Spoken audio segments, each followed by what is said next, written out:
Hey everyone! So, over the course of my time streaming Azur Lane, I found that there's a handful of things that people really don't know or realize you can do in the game itself. Now, that said, this is more so because they aren't really mentioned or showcased in the game itself. Because of this, I thought it'd be fun to make this little video to quickly showcase some of the items that you can do in the game that you may have not known. Now, there is a good chance that you may know all about these, and if you don't, well, hey, this video may actually be of some use to you. Alright, first, but probably one of the most well-known in this group, is that there are unique interactions with your secretary. No, not talking that. Don't make me bonk you. I'm watching you. What I mean is that if you want to know what your secretary has equipped at this time, you can tap and hold, or click and hold if you're on emulator, and that will send you immediately to their dock page. There's not much else to say about this feature, but I'm more than certain that this hidden feature was the main reason the secretary zoom feature was originally a bug back when you could move secretaries around on the screen for the first time. However, Live 2Ds don't send you to the docks because they have their own unique bit to them. When you're holding down on the screen, the character will attempt to follow your cursor around. Now, I say attempt because while most of them will follow it, some of them just don't. Ipiki, you're supposed to be wholesome and cute, why are you doing that? Anyway, you'll have to go to the docks if your secretary is using a Live 2D skin. However, I had to quickly check, but it does seem that the dynamic Live 2D skins that New Jersey, Shinano, and Warspite have still will take them to the dock instead. Speaking of docks, we do have one additional feature that is available, but even I sometimes forget to take advantage of it. You see this little button right here in the corner? Well, if you click it, it'll open up another menu here, and you can save loadouts specifically for your character. This is nice if you're the type of person who finds himself moving gear around their Shipgirls all the time. This also has a feature to quickly remove all equipment on a character, freeing that gear up for other characters if needed. Just remember that you can quickly re-equip everything once you're ready to bring that character back out to fight. One caveat to this particular feature is that it doesn't save between devices, so if you play on your phone and also an emulator, you'll have to constantly adjust that or sync up the loadouts. Now that we've geared our Shipgirls, we need to put them into a fleet, and the Formations tabs has actually a few features that we can take advantage of. Now the first feature that you can take advantage of is that you can save Meowfficers and quickly load them into fleets where needed. Quite handy when there's a lot to work with. However, unlike the loadouts we've talked about before, these saves seem to carry over to all devices.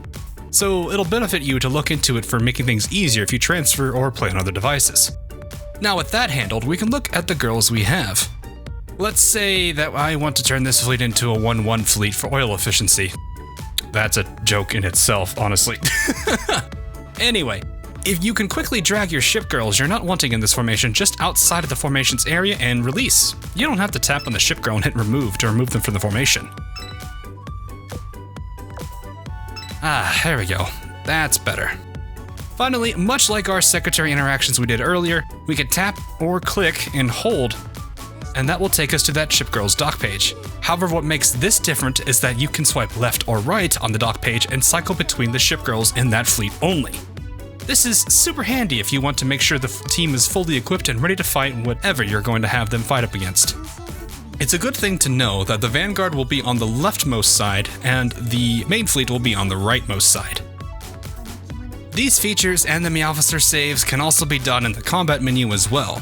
However, it seems this is only doable in the hard mode lineups, dailies, and the challenge mode screens. For some reason, trying to do that in the normal combat menu only pulls up the individual Shipgirl, much like how it would with your secretary. I'm not really sure why there's a difference there. Now, there is one last thing I do want to mention in combat, and that is that there are formations. No, not like the one we had just about choosing your Shipgirls for a fleet, but formations that buff or debuff your team depending on which one of them you use. For the sake of not confusing people here, let's go ahead and call them stances for now. You can see which one you are using in the overworld during a mission. It's this icon right here. Now, there are 3 stances you can use: single line assault, double line advance, and circular defense. Each of these provide different bonuses and penalties depending on which one you're using, so make sure you have the right one set up if that's what you'd like. You can change it by opening up the strategy menu and tapping or clicking here. Now, once you're all done with fighting, the girls can rest at the dorm, and that also has a few additional items there that we can take advantage of as well. The biggest one being that you don't actually need to go to each level to change the girls you have on that particular level. You can sub out your girls on both floors whether you're on the first or the second floor. All you would need to do is open up the menu like normal and then click on the top, as you see there. Now, if you like the look of your dorm setup, you can save it for good as a custom set. This is nice for those that like to rotate out seasonal items every now and then. Or you're me and use the second floor for skits or something. These last two aren't really anything major, but can be nice if you have a reason for them. The first being that you could directly message your guild by using the main menu's chat by choosing the other option next to the comment field. Just make sure you pay attention to which one you're messaging, so you don't send the wrong message to the wrong place. Finally, if you've got a piece of mail you like that you'd want to keep, say the Valentine's Day messages you get from your secretaries every time during Valentine's Day, then you can mark it as important, and you can keep them indefinitely for whenever you want to go back and take a nice look at them. Zui. That's such a cute message of yours. Now, that's all I have for this particular video. How many of them did you know? Let me know in the comments below. And for those of you that are curious, New Jersey's video will be coming out at the end of this week. I'm testing some additional bits and also getting their skills leveled up, so bear with it a little bit. Takes a little bit to level up the skills to 10.